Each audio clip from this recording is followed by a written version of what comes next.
Bonjour Fabien. Bonjour Gaël. Fabien, ravi de te retrouver pour ce nouveau cycle, ça fait longtemps.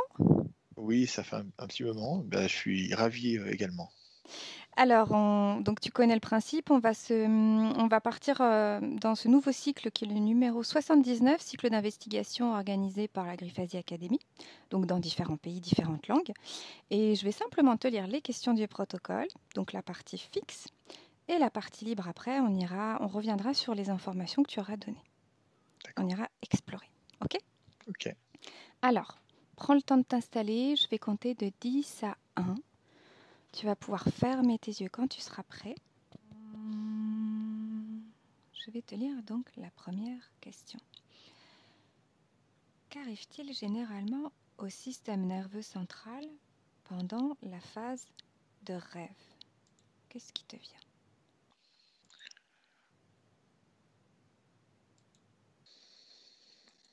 Alors je vois un apaisement, comme s'il était mis sur off. Hum, Donc tout est calme, comme si il se rechargeait en énergie. Se recharger en énergie. Mhm. Est-ce que tu veux ajouter autre chose? Non. Alors, deuxième question. Observe le corps matériel pendant la phase de rêve. Quelles conditions le caractérisent? Il est immobile, Mhm. figé. Et, c'est comme il, il se déconnecte de la partie mentale, Mhm. comme s'il s'isolait pour récupérer ses énergies en laissant la partie mentale et la conscience continuer différemment. Continue différemment. Ok. Tu as d'autres informations? Non. Ok. Y a-t-il des activités particulières que tu vois liées à d'autres corps dimensionnels? Oui ou non? Oui. Alors, quels sont-ils? À quel corps appartiennent-ils? Et à quoi servent-ils, ces autres corps dimensionnels, ces activités particulières? Alors je vois notamment deux corps. Je vois le corps éthérique Mhm. et notamment le corps astral. C'est une phase, c'est comme une phase d'enseignement en fait, une fois que le corps est endormi. Hum, Par le corps éthérique, c'est comme si on allait venir redonner une expérience qui a, par exemple, déjà été vécue dans la journée ou au courant de la vie. Et c'est comme si on venait la remettre, la réanalyser une fois avec le mental, avec le corps qui est relié au corps éthérique. Donc c'est une sorte de... Ouais, on réanalyse la situation avec un niveau de conscience différent. Et on a aussi donc, le corps astral. Donc, c'est comme s'il y avait plusieurs types de rêves. Le corps astral, lui, c'est comme si parfois il pouvait être éjecté pour aller se relier en fait et venir récupérer un savoir. Je vois vraiment cette phase comme la phase du rêve comme une phase d'enseignement. Ok, on y reviendra. Tu veux rajouter peut-être une autre information? Non, c'est tout ce que j'ai pour l'instant. Ok. Alors, prochaine question. Observe maintenant simultanément les corps éthériques, astral et physique pendant la phase du rêve. Dis-moi ce que tu perçois. Le corps physique, Donc lui est immobile et il se recharge en énergie, se repose. Donc les énergies se réalignent, se remettent en place comme on pourrait dire charger un téléphone durant la nuit. En fait. Mm. Ensuite, je vois le corps éthérique donc qui entoure le corps physique, qui va servir à revenir traiter certaines informations du mental. Et ensuite, le corps astral, je le vois légèrement au-dessus du corps physique, comme si il était en attente. Il est dissocié quelques centimètres au-dessus. Flotte. En attente. Oui. Ok, prochaine question. Observe l'activité des chakras pendant la phase des rêves. Et décris-moi ce que tu vois, ce que tu perçois. Alors,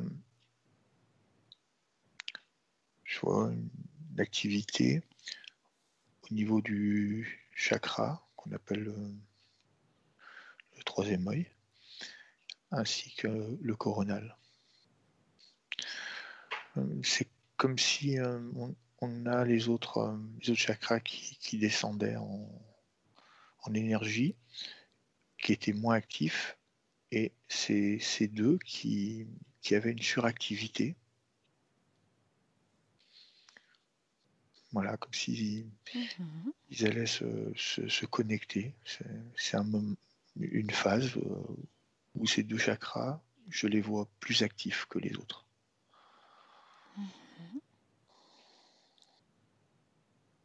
Ok.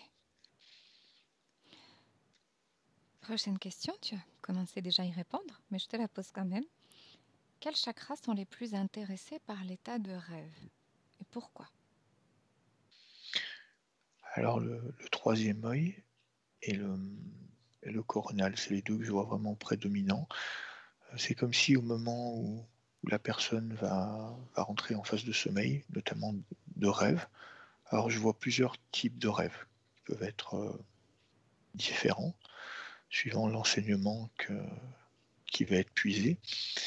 Et ce chakra va venir, c'est comme si le troisième œil, comme une radio, si on venait changer en fait de fréquence pour se connecter, pour avoir des informations d'une autre fréquence. Et il a ce rôle d'établir cette connexion et de faire le lien entre cette fréquence et donc la personne. Ok. Est-ce que tu veux parler de l'autre chakra? Oui, Tu as d'autres infos? oui, donc lui,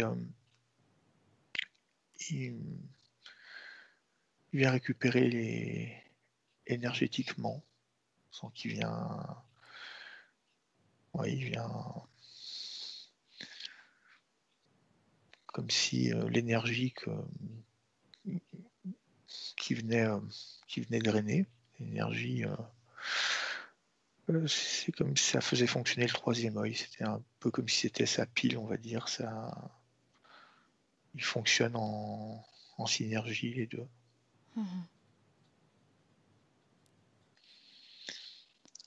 Il va fournir cette énergie au troisième œil. Ok, ça va Fabien? Oui. Ok, bien. Prochaine question. La capacité de rêve de l'être humain peut-elle se développer? Oui ou non? Oui. Dis-moi. Alors, je le vois suivant le niveau de conscience de la personne et l'intention qu'elle va mettre. Par exemple, avant d'aller se coucher, avant d'entamer cette phase-là. Donc, l'intention a une action sur quel outil va être utilisé pour se connecter dans ce champ d'information. Ok.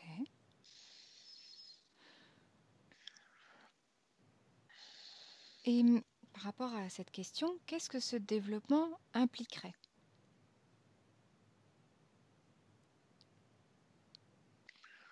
Également une élévation de la conscience. Donc c'est tout des informations, c'est une sorte d'école en fait. On vient se reconnecter à tout ce qui est éthérique. En fait, on vient chercher de l'information qui est redistribuée notamment au mental, qui lui va vivre une expérience pour la transférer en fait à la vie physique par la suite.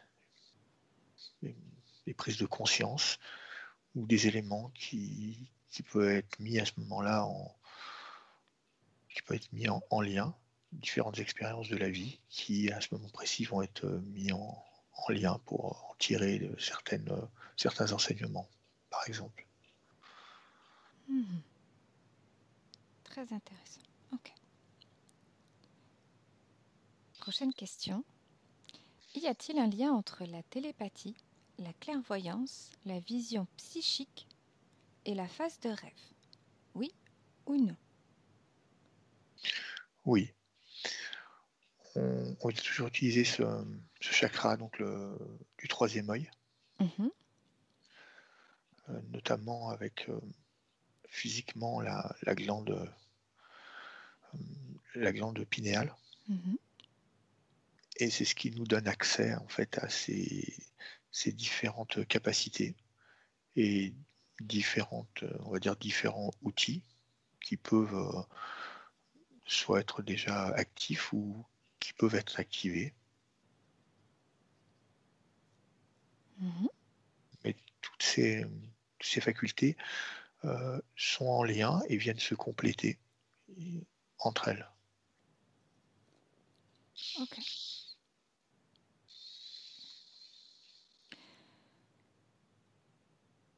Observe l'activité du troisième œil, ajna, pendant l'état de rêve. Tu en as un petit peu parlé, mais est-ce que tu as d'autres, si tu l'observes, est-ce que tu as d'autres éléments ou d'autres informations? Oui, donc eh bien, il vient chercher ces informations sur euh, différentes ondes, différentes fréquences. Donc, et lui qui est aussi en lien visé avec la glande pinéale. Mhm. Et vraiment, voilà, on se balade sur ces différentes fréquences. On va chercher des informations importantes pour l'élévation ou pour la compréhension des choses qui peuvent survenir durant la vie d'une personne. Ok. Observe maintenant l'activité du chakra du front, ajna, pendant un cauchemar.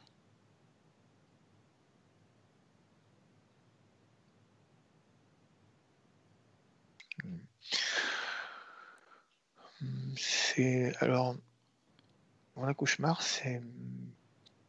donc, il a ce rôle de venir chercher des énergies, de laisser rentrer des énergies. C'est comme si à ce moment, il allait capter des énergies qui étaient, si on peut dire, plus basses. Donc, des vibrations qui sont plus basses. Et donc, donner une expérience du rêve qui serait moins, moins haute. Hmm. Ok. Prochaine question. Pendant la phase de rêve, quelles activités sont caractéristiques de la partie subliminale et à quoi servent-elles?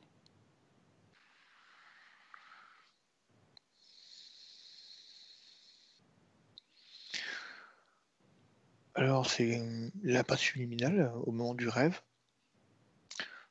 Elle fait passer en fait des informations. C'est comme si en fait la personne vient se relier à sa partie subliminale et Elle a des informations qui sont délivrées. Oui, c'est comme une sorte de... comme si on allait chercher de l'information durant cette phase. Et notre partie la plus haute, celle qui connaît tout, celle qui a les réponses. Mhm. Durant cette phase, la connexion se fait et on obtient des informations. Ok. Est-ce que tu veux compléter? Non, c'est tout. Ok. Alors, prochaine question. Et avant-dernière question. Y a-t-il des différences entre les rêves des bébés, enfants, et les rêves des adultes? Oui, non ou en partie? Alors, je dirais oui.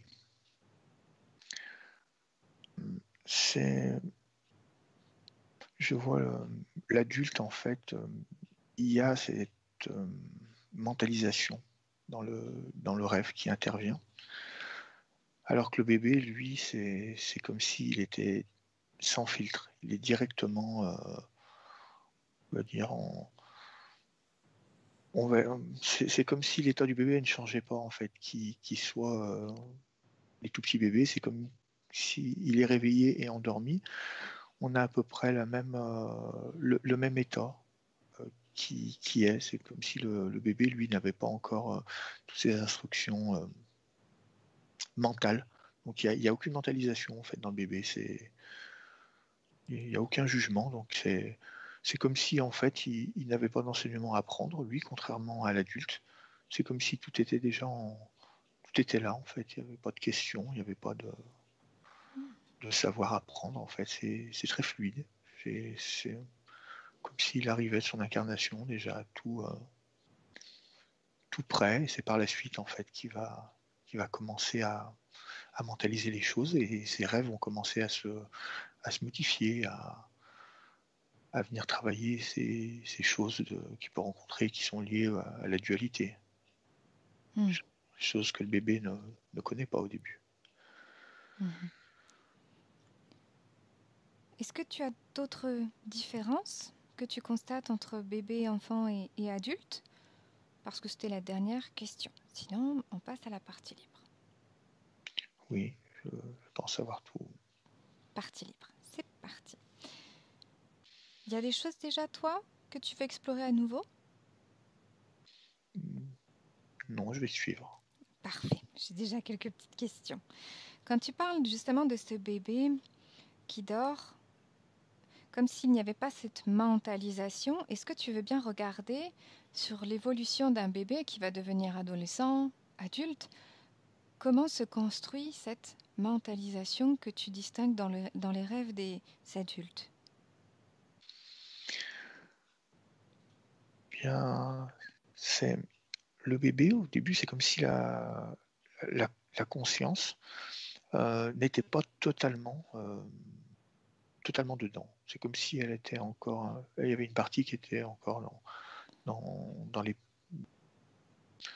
dans l'éther, enfin tout ce qui est éthérique, dans d'autres plans, et une autre partie qui commence à prendre contact avec les signaux du corps, un peu la mécanique. Et en avançant, on voit cette conscience qui vient pleinement prendre place dans le bébé, qui devient enfant, avec les capacités cognitives d'entendre, de voir. Et c'est à ce moment-là où tous les sens sont complètement reliés, les sens physiques, où eh bien, toutes les expériences que l'enfant va avoir, eh bien, c'est comme si au début il va les emmagasiner, il les emmagasine sans pouvoir au début vraiment les analyser. Donc c'est pour ça on voit une très grande sensibilité euh, à ce moment-là, ou c'est à ce moment-là où d'ailleurs les blessures émotionnelles peuvent survenir parce qu'il n'est pas en capacité de dissocier, il prend l'information brute comme elle vient. Il n'a pas encore la capacité de pouvoir peser les choses, les comparer, puisqu'il n'a pas de choses comparatives. Et après, en devenant adulte, les choses peuvent se confronter, être analysées. Et là, le mental commence à se mettre en place. Ok. Donc si on reste sur ce bébé que tu vois, est-ce que tu as une idée de l'âge? Parce que tu dis la conscience n'est pas complètement dans le corps physique, c'est ça, au début? Oui, pas complètement en place. Et on est entre deux mondes. Ok. Est-ce que tu sais vers quel âge? Est-ce que la conscience, tu la vois vraiment venir J'ai- s'intégrer, fusionner avec le corps physique? Oui, je dirais 3 ans, 3, 4 ans, Ok. suivant. C'est ce qui me paraîtrait pour moi, ce que Mhm. je ressens. Enfin, Oui, très bien. Ok. voilà, Est-ce que tu vois des adultes qui restent un peu comme des enfants pendant les phases de rêve? C'est-à-dire qu'il oui, n'y a pas cette mentalisation. oui, complètement. J'ai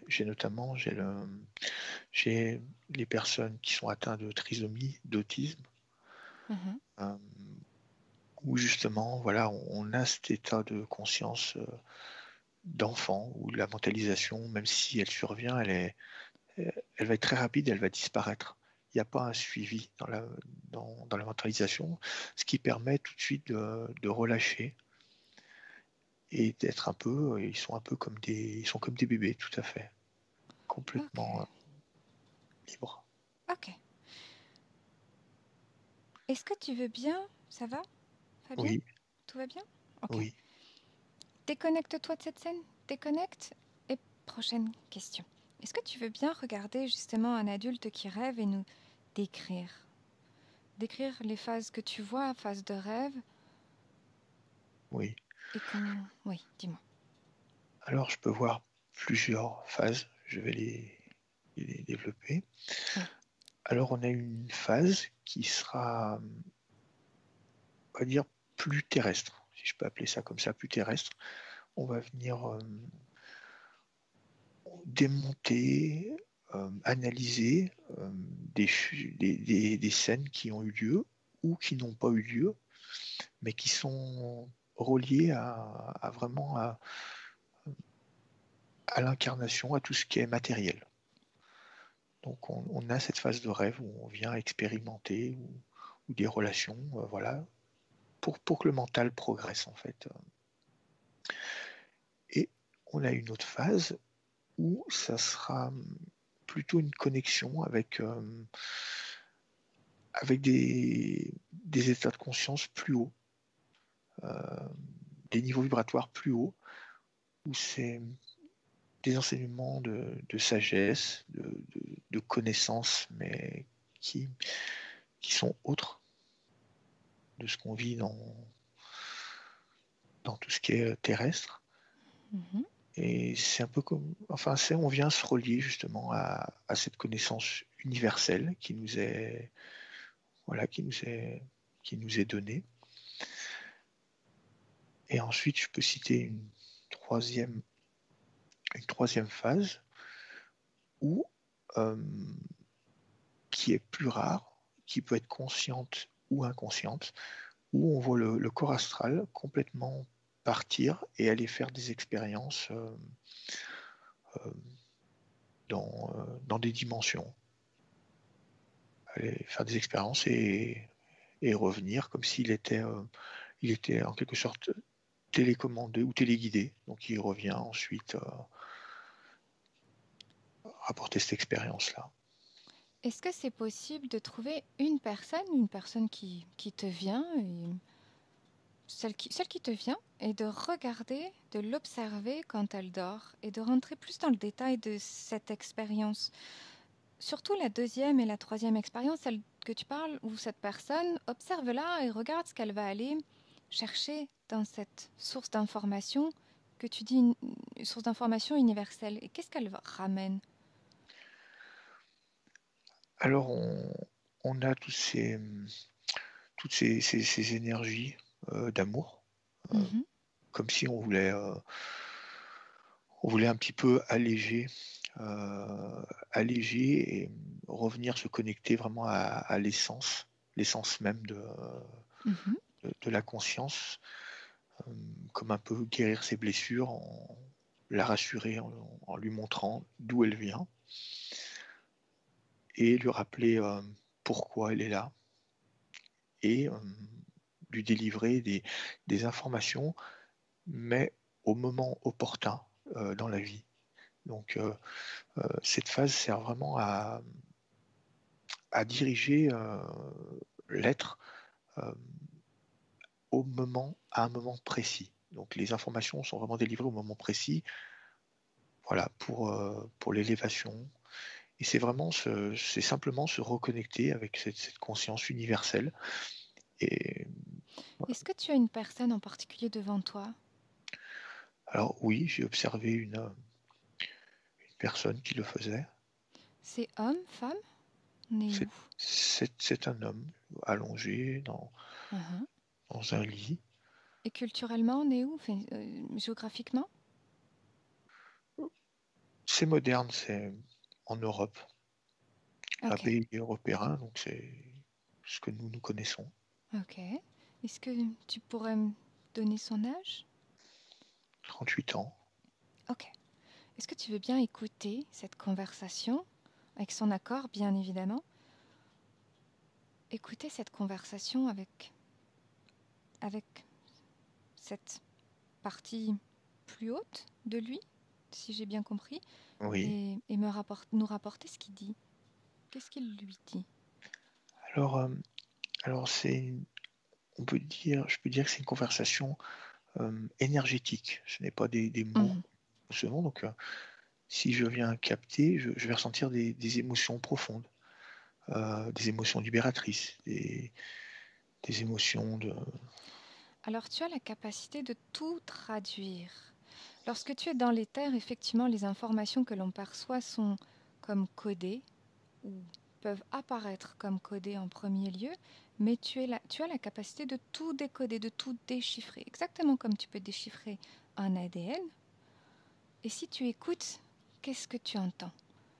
Parce que tu parlais de réponse.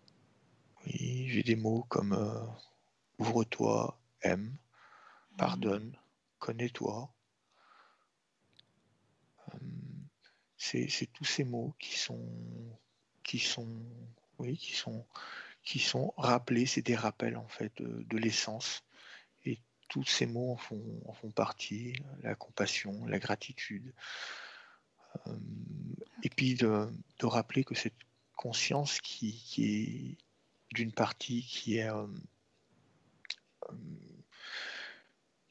va dire, qui est une unité, lui rappeler qu'également au-dessus de ça, elle fait partie d'une conscience unifiée.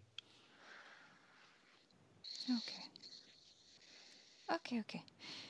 Et si on reste sur cette personne-là, est-ce que tu veux bien regarder l'expérience que va faire le corps astral? Oui. Alors le corps astral, lui, va se balader sur différents niveaux vibratoires Mhm.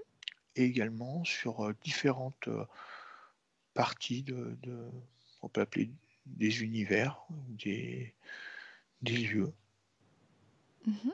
ou même des vies antérieures. Donc voilà, on est dans une mobilité. Mhm. mobilité. Voilà, pareil, pour ramener certaines vibrations, certaines expériences, ou rappeler des choses qu'on a vécues pour pouvoir les mettre les mettre en lien avec ce qu'on vit maintenant et se rappeler qui on a pu être et pourquoi maintenant on a des choses ressemblantes qui se présentent. Ok, ok, ok. Déconnecte-toi de cette personne, de cette scène. Déconnecte et dis-moi si c'est bon pour toi. Oui, Oui, ça va? oui, Prochaine question. oui, Tu parlais tout à l'heure de d'aller chercher des informations pour le mental. Est-ce que tu veux bien décrire quel type d'information le mental peut avoir besoin et comment il va travailler avec ces informations? Alors, le mental, donc, lui travaille sur une information qui est des choses pour la plupart vécues ou des scènes qui pourraient être vécues. Sur le plan physique, tu veux Sur, dire? oui, sur le plan Ok. physique. Mhm. Et justement, dans ce raisonnement que le mental peut tourner en rond, comme si le mental ne trouvait pas la solution, on vient y apporter des informations qu'on peut dire plus spirituelles Mhm. et qui vont donner une compréhension au mental de pouvoir lui-même euh, évoluer ou se débloquer pour ne pas qu'il tourne dans une sorte de roue, de cercle en fait, qui tourne en rond. Ok. Est-ce que ça se passe dans tous les rêves et pour tout le monde? Mais c'est des fonctions qui sont attribuées à chaque personne. Donc chaque personne a des niveaux différents Mhm. suivant le niveau de conscience de la personne. Mais c'est des outils que tout le monde possède. Quand tu parles d'outils, justement, parce que ça faisait partie des questions que j'avais, quel autre outil tu décèles? Là, tu considérais le mental tel un outil? Alors, quand je dis outil, euh, par exemple, le corps astral est un outil pour ramener des informations. Ok. Le corps éthérique également est un outil. Le mental sera un outil encore différent.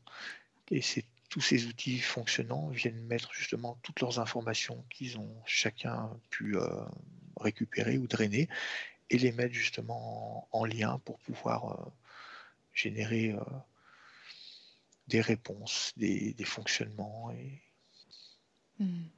c'est vraiment tous ces outils-là pendant Mhm. le rêve qui sont utilisés. Tu parlais d'outils actifs ou à activer. Est-ce que tu as plus d'informations là-dessus? Oui, alors pour certaines personnes, si on prend par exemple le plus commun, le troisième œil, chez certaines personnes, il sera très actif et on va dire déjà entraîné à un certain exercice.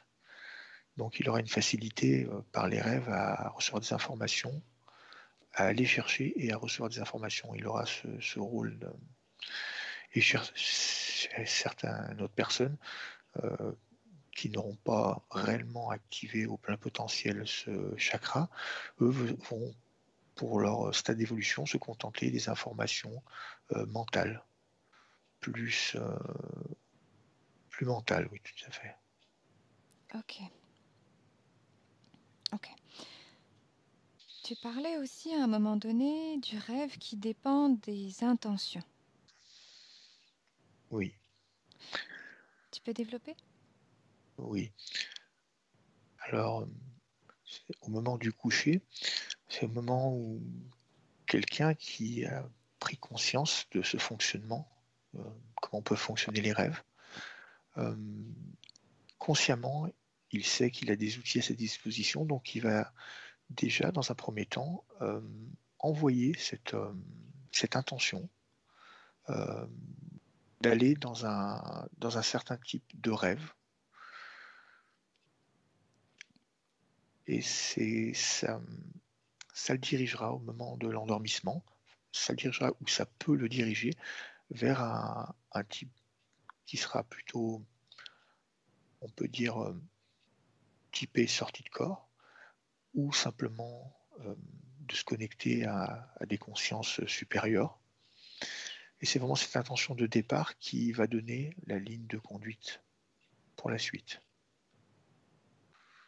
Ok. Mhm. Tu parlais également de fréquence à un moment donné, de synergie entre chakra du troisième œil et chakra coronal, synergie qui permettait l'accès à certaines fréquences. Oui, Quel type de fréquence est-ce que tu perçois lorsqu'ils travaillent en synergie? J'imagine que ça dépend oui. de chacun. Oui, c'est ça. Mais ce dispositif donc, va permettre, on peut dire comme une radio, à se balader sur différentes fréquences et différents niveaux vibratoires. Donc c'est vraiment cet outil qui permet de changer, de donner on va dire la direction où on va projeter la conscience. Est-ce que ces fréquences, en général, sont en alignement avec les fréquences, je dirais, du corps physique, si on peut dire ça? Pour la plupart, oui, c'est très lié aux capacités et au niveau de conscience de la personne. Voilà. Après, il peut librement aller sur des fréquences que la personne ne peut pas comprendre. Ça va lui apporter des informations qui seront peut-être plus tard comprises.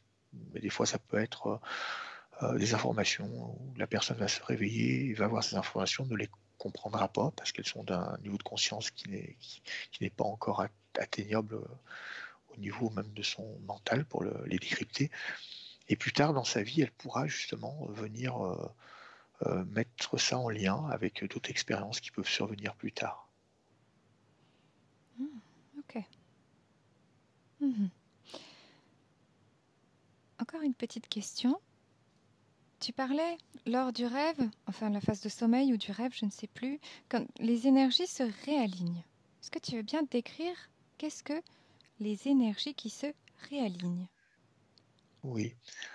Alors, quand je parle d'énergie, je vois visuellement les chakras avec tout le système énergétique qui en découle et qui relie un peu toute cette partie énergétique du corps et qui est durant la journée, même durant les activités physiques ou les activités émotionnelles, eh bien, ils sont amenés à être déréglés, désajustés, et donc ils peuvent être sur certaines parties énergétiques qui peuvent être en surcharge ou au contraire en ralenti. Tu veux bien regarder à quoi c'est dû justement ce déséquilibre sur une Oh, personne en particulier? oui, alors ça part vraiment une grosse partie, même ça part beaucoup de l'émotionnel. Hmm. Comment la personne émotionnellement en fait euh, va gérer les épreuves, tout ce qui peut lui arriver, comment elle le gère émotionnellement. Et on voit le système énergétique qui est très relié à ce système émotionnel. Et ce système émotionnel, on va dire, n'étant pas équilibré, va venir faire subir, alors suivant les émotions, qui seront reliées à certains chakras ou points énergétiques, l'affaiblir, parce que le chakra même va essayer de venir compenser l'émotionnel en énergie, et lui, ben, ça va le mettre un peu voilà, il va se vider ou il va tourner plus vite pour fournir plus d'énergie. Et c'est ce qui va au final en fait venir désaligner ces différentes énergies. Donc les énergies seront on peut dire de tension, ce sera plus compréhensible, de tensions différentes. Et au moment où le corps va venir se coucher ou s'endormir, automatiquement, euh, on revient, il essaye de revenir aligner justement toutes ces énergies entre elles, retrouver un équilibre. Et ça marche? Pas pour tout le monde. Lui a cette fonction, donc il a cette fonction de faire ce rééquilibrage. Mais après, suivant, on peut dire, les pathologies ou les niveaux émotionnels, si le problème émotionnel n'est pas résolu, le corps va essayer de le réparer, mais il n'arrivera pas parce qu'on a quand même cette faille dans l'émotion à venir réparer. Ok. Est-ce qu'il est possible de venir réparer cette faille pendant la phase de sommeil? Alors, elle peut être réparée durant la phase de sommeil, sans problème, mais au réveil, dès que le mental va revenir se reconnecter aux événements, eh ben, ça va se redégrader en fait dans le même sens. Ok. Ok, ok. Petite dernière question. Le rêve lucide, qu'est-ce que tu as comme information par rapport à ça, les rêves lucides? Alors, le rêve lucide, euh, c'est comme si on venait augmenter l'expérience du rêve, on va dire mental, d'une manière à ce qu'il soit vécu comme si c'était réel, pour donner un impact encore plus important euh, dans la leçon, si on peut dire, ou dans le savoir à apprendre. Donc c'est une version du rêve qui est rapprochée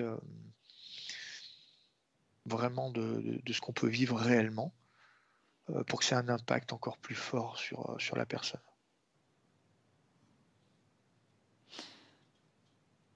Quel est l'impact si tu regardes? Qu'est-ce que ça va faire?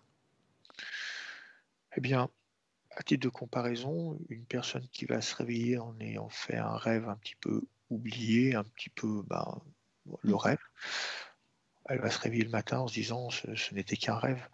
Le rêve lucide va lui laisser un goût plus profond, comme si il y avait vraiment quelque chose on venait vraiment quelque chose. Elle aura même un doute à savoir si parfois c'était quelque chose qu'elle a vécu un jour avant, et c'est ce doute en fait qui va donner une profondeur et une accroche à cet enseignement. Ok. Autrement dit, l'enseignement est intégré plus Oui, facilement? oui. Ok. Intéressant. C'est bon pour moi au niveau des questions. Est-ce que tu veux revenir, toi, sur un dernier point ou c'est bon pour toi? C'est parfait pour moi. C'est parfait pour toi? On revient? Oui, Ok. Tu vas commencer par te déconnecter de tous et de tout. Tout ce que tu as perçu, croisé, entendu.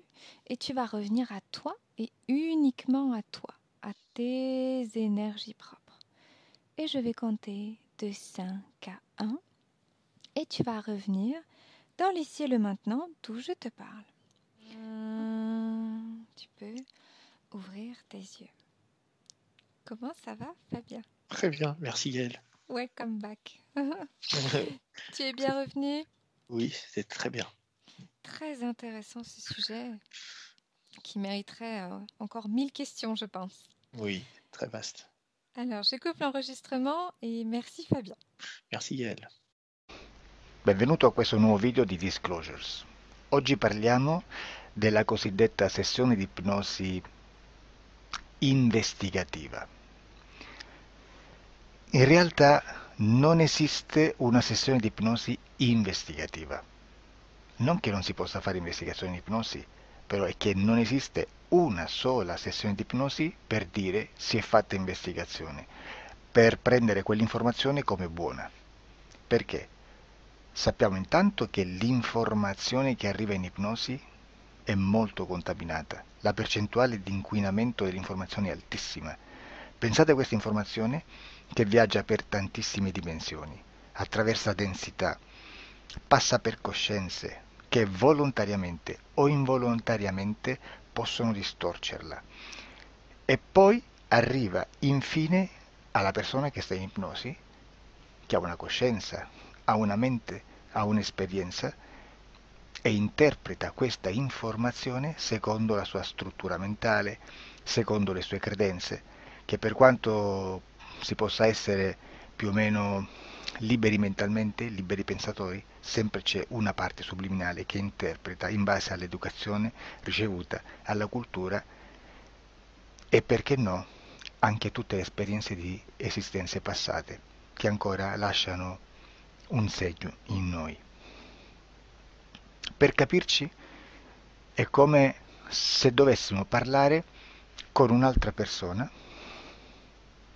immersi nell'acqua, a qualche metro di distanza, cercando di utilizzare un mezzo, che è quello della corda vocale, che è fatto per produrre suoni da trasmettere nell'aria. Noi stiamo utilizzando questo strumento per far passare un'onda sonora nell'acqua o in un liquido. Chiaramente il suono viene completamente distorto, sempre ammesso che sia per il nostro corpo facile e non difficoltoso poterlo fare senza avere dei problemi come ingurgitare acqua o eccetera. Ma non solo. Supponiamo che per questo tipo di comunicazione utilizziamo anche due lingue diverse, per esempio un italiano e un russo o un giapponese. Per quanto possiamo anche interpretare il labiale, non possiamo capire quello che ci sta dicendo, perché la lingua è diversa. La lingua, diciamo, da dove parte l'informazione a dove arriva è completamente diversa, il codice, il linguaggio è diverso. Ma possiamo anche cercare di capirci attraverso i gesti, attraverso le espressioni facciali. Per quanto sia ipoteticamente facile poterlo fare sott'acqua, però non dobbiamo dimenticare che l'acqua non è l'aria e può distorcere l'immagine, ma non solo. Dobbiamo anche pensare che l'altra persona, che parla un'altra lingua, che viene da un'altra cultura, potrebbe interpretare i segnali che noi interpretiamo come X in Y. Per noi un sì è abbassare la testa dall'alto verso il basso, per esempio, sì, e il no da sinistra verso destra, no. In alcuni paesi orientali, come le Filippine credo o qualcun altro, utilizzano esattamente gli stessi segni, ma al contrario. No, sì. Immaginate due persone di queste due culture che stanno cercando di comunicare in maniera così difficoltosa e alla fine non gli rimane altro che interpretare il linguaggio corporale. Sì, che per l'altro invece no. Cosa voglio dire con questo esempio estremo? Che l'informazione da dove parte a dove arriva viene completamente deformata. Non sappiamo esattamente quale percentuale perché ogni situazione è a sé stante, però la percentuale di inquinamento, di distorsione, di contaminazione di questa informazione è assolutamente alto. Quindi fare una sessione investigativa, mettere una persona in ipnosi e chiedere di Tizio Caio Sempronio di una situazione o chiedere certi dati è assolutamente controproducente, è assolutamente inutile. Quindi vi chiederete cosa fate allora voi quando fate ipnosi, quando fate delle domande, quando cercate delle risposte e con queste informazioni che vi arrivano lavorate sulla situazione esoterica del cliente. Beh, non facciamo altro che recuperare questa informazione solamente per arrivare al problema del cliente e poi lavorarci. Quindi il valore dell'informazione non è quello di un'istruzione, quello di memorizzare dei dati e di prenderli per buoni, ma è un veicolo di movimento, di trasporto verso la causa del problema per poi lavorarci. Quindi lo scopo di questo tipo di informazione che si prende dalla singola sessione è completamente un altro. Come si fa quindi? Investigazione in ipnosi. Il lavoro non è semplice, il lavoro è lungo, difficoltoso, stancante. È necessario farlo anche in squadra perché bisogna moltiplicare il numero di sessioni da fare e una sola persona potrebbe farlo soltanto in un tempo estremamente largo. Noi abbiamo delle informazioni che prendiamo ormai per buone, ci lavoriamo, danno dei risultati e quindi per noi sono buone. E come abbiamo fatto ad avere queste informazioni? Per esempio, come facciamo a sapere che un extraterrestre chiamato il cosiddetto grigio è più o meno alto X, poi ci sono magari quelli anche un po' più alti, ma hanno un corpo strano, hanno una pelle grigio-verde, hanno degli occhi grandi a mandorla, neri, senza una pupilla visibile, non hanno quasi bocca, né naso, né orecchie, hanno soltanto delle fessure, non hanno organi genitali, hanno degli arti molto più lunghi rispetto alla proporzione che potrebbe avere il corpo umano, e di solito hanno meno dita delle 5 del corpo umano, eccetera, eccetera, eccetera. O se no prendiamo un altro tipo di essere che possiamo incontrare in ipnosi, come facciamo a dire che hanno delle somiglianze con i rettili, gli animali rettili terrestri, o gli invertebrati, gli insetti terrestri? Perché? Perché siamo sicuri di questa informazione e ci lavoriamo, e quando ci arriva la prendiamo già per buona, nonostante sia anch'essa contaminata. Perché queste informazioni sono arrivate da tantissime sessioni, fatte da tantissime persone, con tantissime altre persone sotto ipnosi, e che nel contesto di tutto il lavoro gli uni non sapevano degli altri. Questo dato può essere più o meno rilevante, sempre c'è contaminazione, e quindi possiamo prendere per buono anche un gruppo di lavoro dove l'uno possa sapere dell'altro. Ci potrebbe essere una contaminazione del contesto di quel gruppo di lavoro, ma si aggiunge semplicemente una piccola percentuale di questa contaminazione a già la grande che esiste. Non è così impossibile lavorarci. Da tutte queste sessioni, da questo grande numero di sessioni, migliaia, diciamo migliaia, noi prendiamo solamente quell'informazione che è uguale a tutte, che è in comune a tutte, o a quasi, perché magari qualcuna ci potrebbe essere niente in comune per una fortissima contaminazione, perché no? Ma dobbiamo prendere una stragrande maggioranza, proporzionalmente abnorme rispetto a quello che potrebbe essere un minimo di scartabile,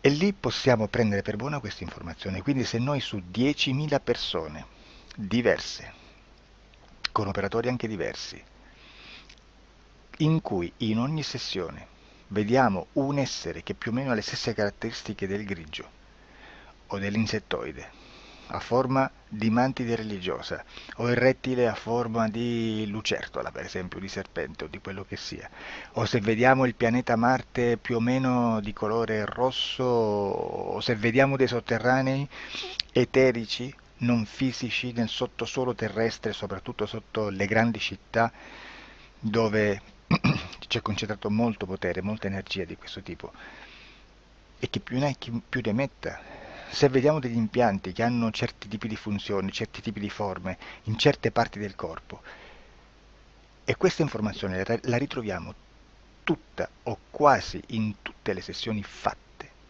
eseguite, realizzate da tanti anni a questa parte, significa che quella è una informazione affidabile. E vi posso garantire che stiamo parlando di una percentuale bassissima. Su un 100% staremo, credo, forse più in basso di un 2-3%. Immaginate, tutto il resto è spazzatura, è informazione spazzatura. Sì, spazzatura.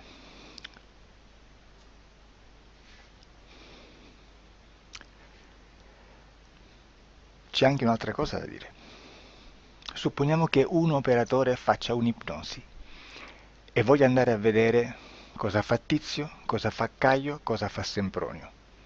Arrivano delle informazioni e si dice che Tizio è biondo, Caio è zoppo e Sempronio è uno sportivo. Intanto già abbiamo detto che una sessione soltanto non serve, d'accordo? Ma poi c'è da dire che una coscienza, un essere, in ambiente subliminale, la sua parte subliminale potrebbe non dare autorizzazione a questa fuoriuscita di informazioni. Mi potreste dire, e allora tu quando chiedi agli esseri cosa fanno, cosa non fanno, Beh, intanto la prendo sempre con le pinze perché abbiamo sempre detto che tutto è molto contaminato e mi serve solo per dirigermi da una parte. Ma c'è anche da dire che se un essere interferisce con l'altro, ha aperto un canale di comunicazione a cui non può ovviare, a meno che non lo recida, non lo annulli. Quindi quando io faccio la domanda a un essere, se lo faccio attraverso l'interferito, mi arriva l'informazione per un canale aperto che sottostà alla volontà dell'interferito. Sulla volontà dell'interferito parleremo in un prossimo video disclosures.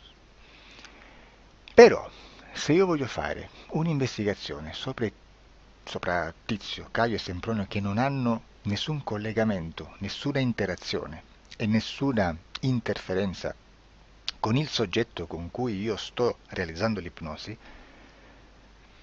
non è detto che mi arrivi questa informazione. Assolutamente. Potrebbe esserci completamente un muro.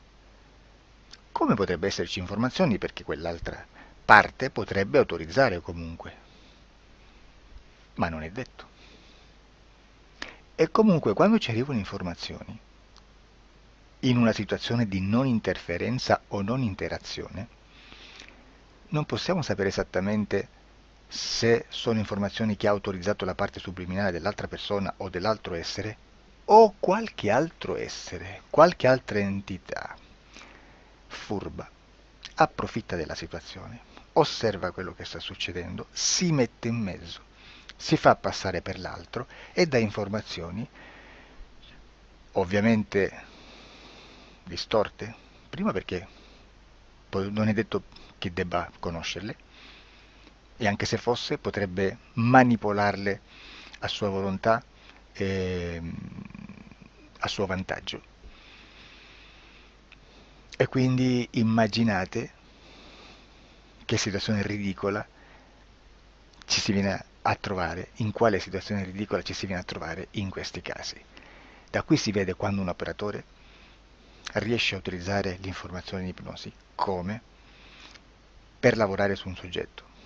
Da qui l'osservatore attento delle sessioni di ipnosi riesce a capire se quell'ipnosi è un'ipnosi affidabile, un'ipnosi con un livello di informazione certa, con una alta percentuale di informazione certa. Non vi nascondo che in futuro potrei anche impostare un lavoro per decifrare che livello di certezza di informazione c'è in un'ipnosi, analizzandola e spiegando il perché, spiegando i meccanismi di analisi di un'informazione in ipnosi, che poi anche è molto istintivo.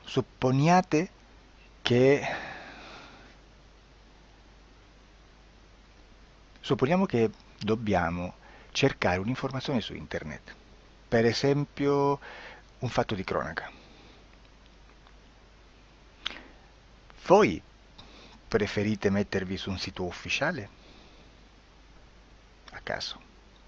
L'ANSA in Italia, ADN Kronos, qualche telegiornale che per quanto possano manipolare l'informazione ad alti livelli, comunque possiamo dare affidabile la fonte dell'informazione che viene trasmessa. Non possono trasmettere una bufala sicuramente. Verrà sicuramente manipolata ad altri livelli. Ne parleremo in altri video, ma a livello base la fonte è certa. Sicuramente non andrete a cercare questa informazione sul primo sito, il primo blog che vi passa davanti e magari c'ha 4 followers.